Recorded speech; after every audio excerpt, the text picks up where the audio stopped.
Yeah, I actually heard a story about you. My friend saw you at South by Southwest where you were, some guy had a question Yeah, and you said, you can't go over a certain time limit. And yeah. and they did, and you said, well, you're gonna have to pay. And he said, I'll pay anyway.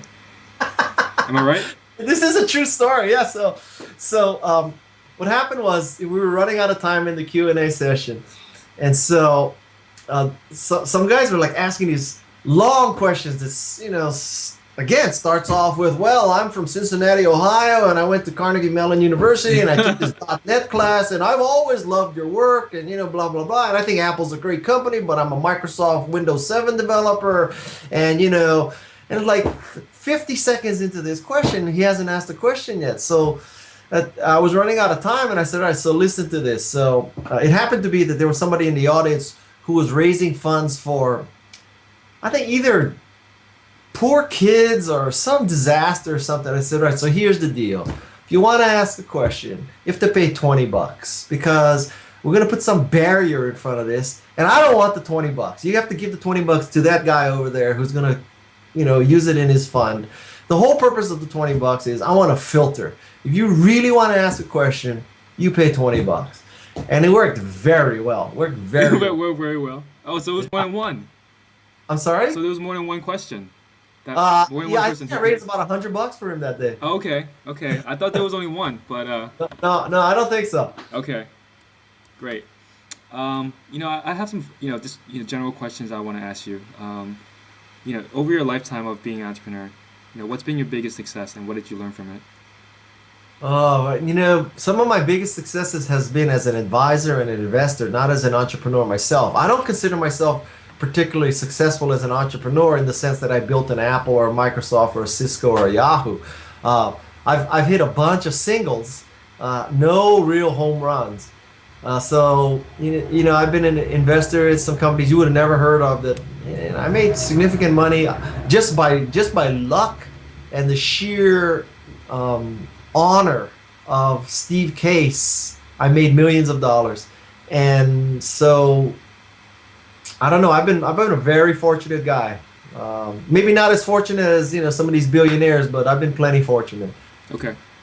What about your biggest failure and what did you learn from that? I don't know if I've had a failure per se as much as a lot of mistakes. So, I turned down the opportunity to interview for the CEO position of Yahoo. I left Apple twice. If I had stayed either time at Apple, I would have made a boatload of money either time. But you know what? I mean, at the end of your life, yeah, you could have done this, you could have done that. But I guess what makes me most happy today is my kids. So, I know one lesson for your audience is I know a lot of rich people and they are miserable people, boy. I gotta tell you, man, it's not a lot of high correlation between wealth and happiness. So, how can someone really stay balanced? Because a lot of these members are very entrepreneurial driven, and because they're young, they can't really see you know, what some of the older people would see. Well, one thing is death. Death has a way of slowing you down. So, really, to be quite honest, when they are young, how young is young when you say young? We're talking about 15 to 19. Oh, at 15 to 19, you should be going full blast 24 by 7. At that age, you should do that. At 56, you need to slow down. 15 to 19, you should be going for it. You should be going for it. Don't let any old person tell you to, 15 to 19, you don't have balance. You just go for it.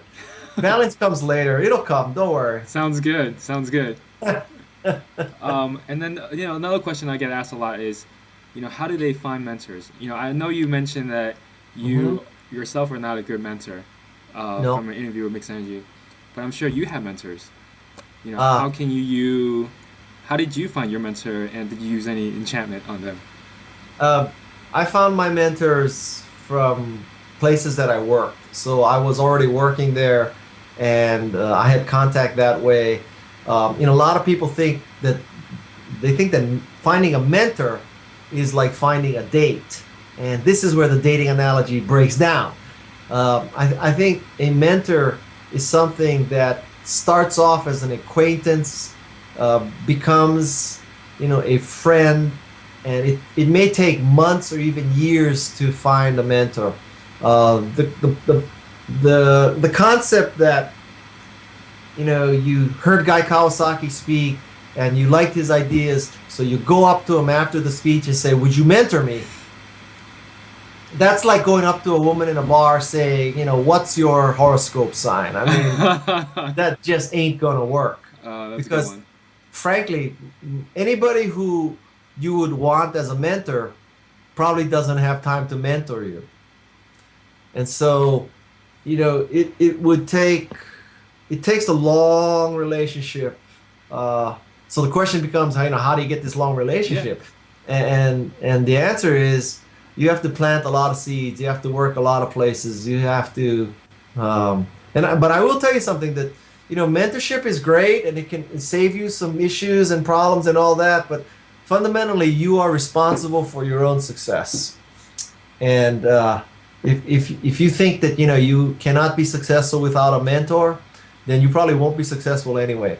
So don't make this whole mentorship as the gating item on your success.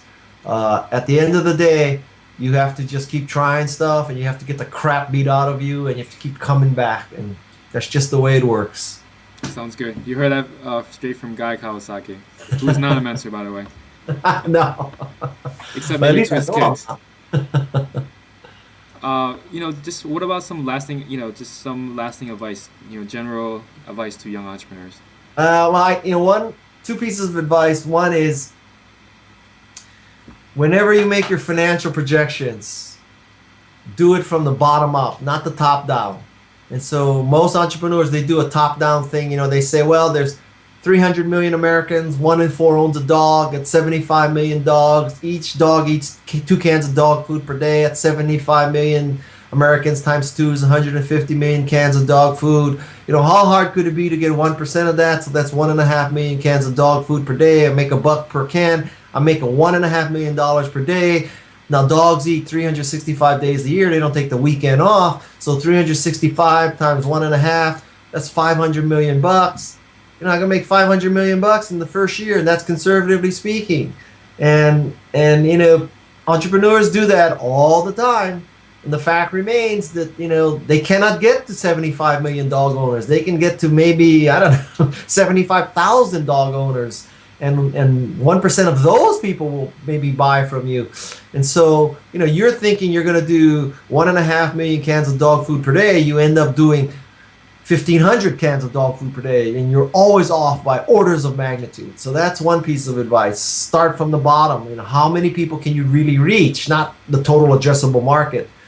The second is that you should never ask people to do something that you yourself would not do.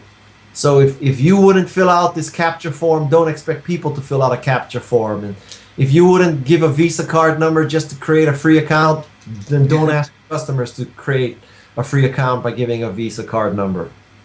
Okay? Of course, read the book.